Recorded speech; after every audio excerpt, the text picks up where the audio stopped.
Assalamualaikum warahmatullahi wabarakatuh. Nama saya Irina Dafairna, BP 13 1086 1026 dari Ilmu Komunikasi 2013. Saya akan menjelaskan 25 teori komunikasi. Yang pertama itu teori proses seleksi. Publik cenderung melakukan terapan seleksi dan menolak pesan yang berbeda dengan keyakinan mereka. Penerimaan selektif mengurangi dampak media. Yang kedua adalah teori pembelajaran sosial. Pemirsa meniru apa yang mereka lihat di televisi melalui proses pembelajaran hasil pengamatan, misalnya mengandungi kehidupan glamor seperti di televisi. Yang ketiga yaitu teori difusi inovasi, dikemukakan oleh Ever M. Rogers, dan media berperan menyebarkan pesan sebagai ide, karya, atau objek yang dianggap baru. Media mempengaruhi publik untuk mengadopsi atau menolak sesuatu yang baru atau berbeda. Yang keempat ada teori kultivasi. Media, khususnya televisi, merupakan sarana belajar dari masyarakat, dan kultur kita juga belajar tentang dunia, orang-orangnya, dan kebiasaannya. Yang kelima yaitu teori dramaturgi. Teori ini yang disampaikan oleh media maupun individu, di depan publik itu tidaklah sebenarnya. Ini hanyalah sandiwara. Yang keenam adalah teori the spiral of silence, dikemukakan oleh Elizabeth Noel Newman tahun 1976. Teori ini menjelaskan bahwa terbentuknya pendapat umum dikemukakan oleh suatu proses yang mempengaruhi antara komunikasi massa dan komunikasi antar pribadi dan persepsi individu tentang pendapat dan hubungannya dengan pendapat orang-orang lain dalam masyarakat. Yang ketujuh adalah teori agenda setting. Teori ini yaitu dianggap penting oleh masyarakat, merupakan hasil dari sebuah skenario oleh pihak tertentu. Pihak tersebut memang penting, padahal belum tentu demikian. Teori yang ke-8 adalah teori priming. Priming memberikan standar pada halayak, menentukan acuan tentang bagaimana seharusnya berlaku, seperti apa yang baik dan apa yang buruk, apa yang melanggar dan apa yang tidak, apa yang pantas atau tidak, yang menganggapnya benar. Yang kesembilan adalah framing. Dasar teori ini adalah media fokus pada suatu peristiwa lalu membuatnya bermakna. Media membuat halayak memperhatikan suatu topik saja dan menentukan apa yang halayak pikirkan. Yang ke-10 adalah dependensi teori. Teori ini sangat berhubungan dengan media, penonton dan sistem sosial yang lebih besar. Penonton bergantung pada informasi yang disajikan oleh media, namun tingkat ketergantungan itu tidak sama. Yang ke-11 yaitu teori magic bullet theory. Media massa mengubah atau mengendalikan perilaku publik. Publik tidak hanya menerima gelondongan peluru media. Media massa memiliki kekuatan perkasa, komunikan dianggap pasif. Yang ke-12 adalah knowledge gap.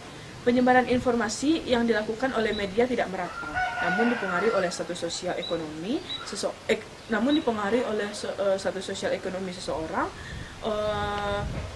Orang dengan status sosial ekonomi yang tinggi cenderung lebih mudah mendapatkan informasi dibandingkan dengan orang status sosialnya yang lebih rendah. Media massa yang bertujuan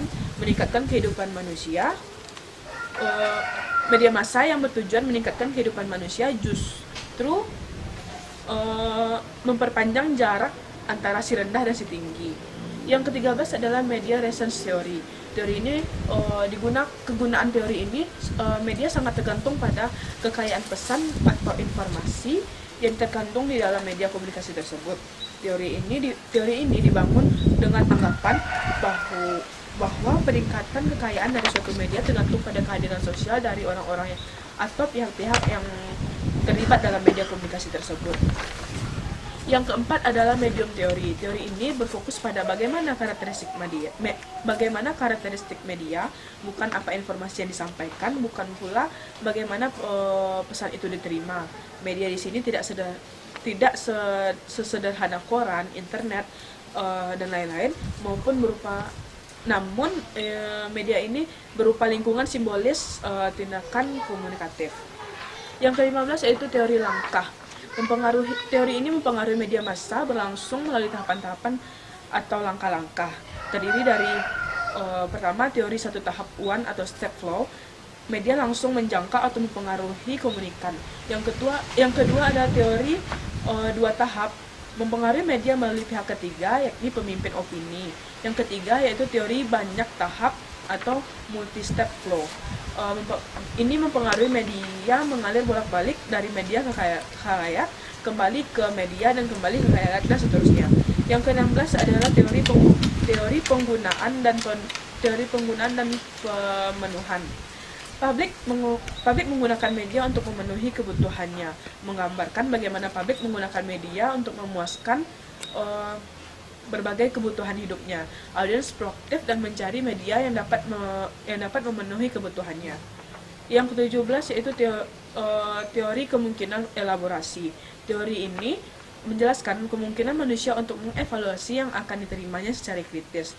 Teori ini mencoba menjelaskan tentang cara seseorang mengevaluasi informasi diperolehnya baik secara kritis maupun kurang kritis. Yang 18 adalah teori pelanggaran harapan. Ini dikemukakan oleh Jude Burgon. Teori pelanggaran harapan merupakan salah satu teori komunikasi yang menggambarkan bahwa seseorang memiliki harapan terhadap jarak perilaku dan verbal orang lain yang dapat memberikan kenyamanan kepadanya. Teori ini melihat komunikasi sebagai pertukaran informasi yang dapat dianggap positif ataupun negatif, atau harapan antara dua orang yang berinteraksi. Yang ke-19 adalah teori disonansi kognitif. Teori ini merupakan sebuah teori komunikasi yang membahas tentang perasaan ketidaknyamanan seseorang yang diakibatkan oleh sikap, pemikiran, dan perilaku yang tidak konsisten dan memotivasi seseorang untuk mengambil langkah mengurangi ketidaknyamanan tersebut. Teori yang ke-20, teori interaksi simbolik. Teori ini dikenal dengan nama sosiolog George Herbert Mead pada tahun 1963 sampai 1931, yang memusatkan perhatiannya pada interaksi seorang individu dan kelompok. Media mengemukakan bahwa individu-individu tersebut berinteraksi dengan menggunakan simbol-simbol. Yang ke-21, teori pengurangan ketidakpastian. Teori ini ketidakpastian merupakan salah satu teori komunikasi yang membahas mengenai strategi untuk mengurangi ketidakpastian kognitif dan perilaku dan pencarian informasi melalui konfirmasi dengan orang lain.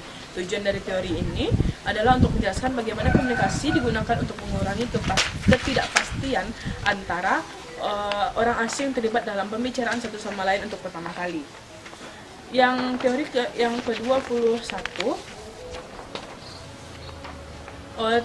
teori ke-22, teori